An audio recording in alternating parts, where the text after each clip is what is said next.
Before I jump into this guide, I feel the need to mention that I've been to this temple 5 times.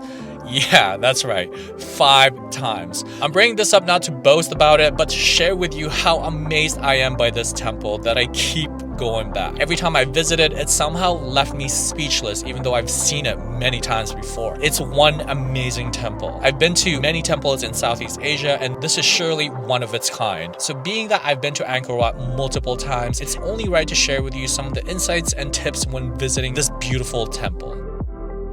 Angkor Wat is situated in Siem Reap, Cambodia. This is one of the largest religious monuments in our planet, a world-renowned UNESCO site that attracts many visitors from all over the world.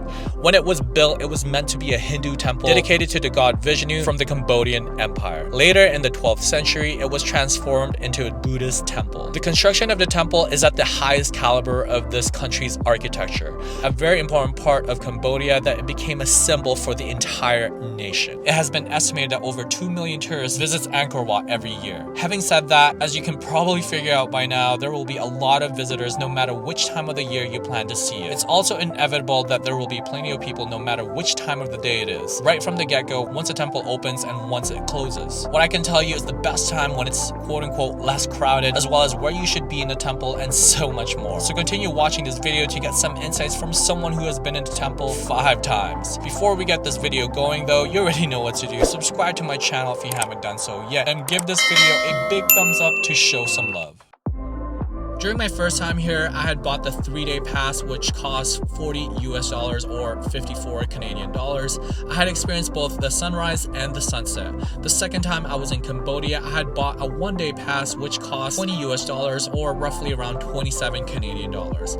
And the last time I was in Cambodia, I had also bought a single-day pass, which cost $37 US or 50 Canadian dollars. As you may have noticed in my first visits, the prices were extremely low. As of now, the cost of entering the site have nearly doubled within the span of 5 years or so. A 1-day pass now costs $37 US or roughly around 50 Canadian dollars. A 3-day pass costs $62 US or 83 Canadian dollars, and a week-long pass is $72 US or 96 Canadian dollars. Just years ago, they were 20, 40, and 60 US dollars. So which one should you get? Angkor Wat is a big temple, but 1 day is more than enough to fully explore the temple. The only reason I see a 3-day pass making sense is for anyone doing some sort of serious photography or film. It would be beneficial to these people if they want to capture another sunrise or sunset in a different spot from the first day or something. Regardless, 1 day is more than enough here. If you would like to experience both the sunrise and the sunset at the temple, you may re-enter the complex, but be sure to have your pass with you as they check it every time before you enter the temple. So that said, a 1-day pass is what I'll suggest for you.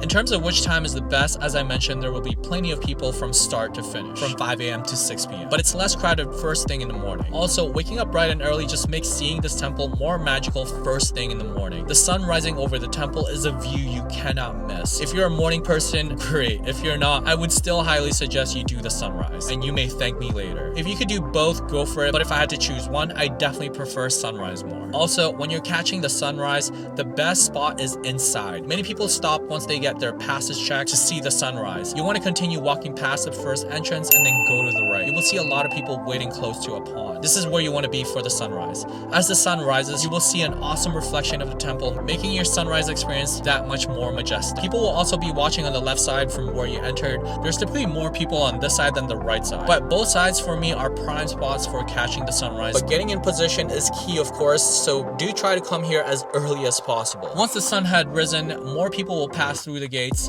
Tourist buses will also come around this time, making the temple a lot more busier. There's tiny cafes on the side of the temple where you may get coffee, beverages, and or food. The temple is huge, but do try to follow a path so that you're able to see the temple in an efficient way. If you're going counterclockwise, do that full round or vice versa. Do not zigzag your way inside the temple. Make your path as efficient as possible if you can. Once midday hits, it will start to get hotter, and yes, more people will be coming through the gates. At this point, you may be done exploring the temple, or you may be ready to leave to explore the other beautiful temples in Siem Reap like Angkor Thom and Bayon Temple.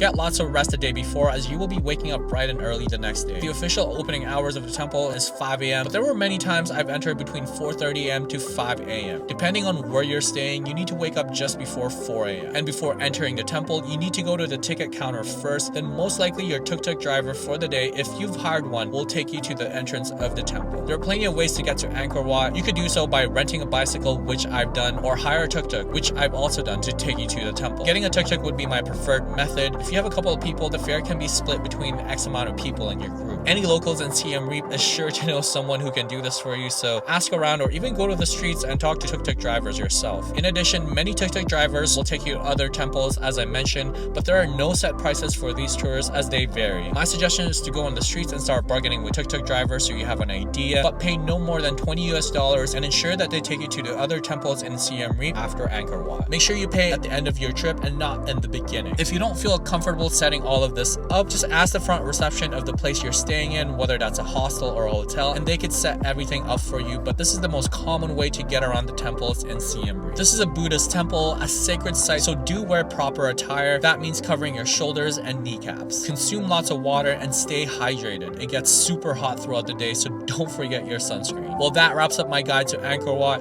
I sincerely hope you get to experience and enjoy this temple as much as I have. If you have anything else to add or have any questions, I would love to hear from you, so comment down below and be sure to subscribe to my channel and like this video to show some love. Thanks for watching, and I'll see you in the next video.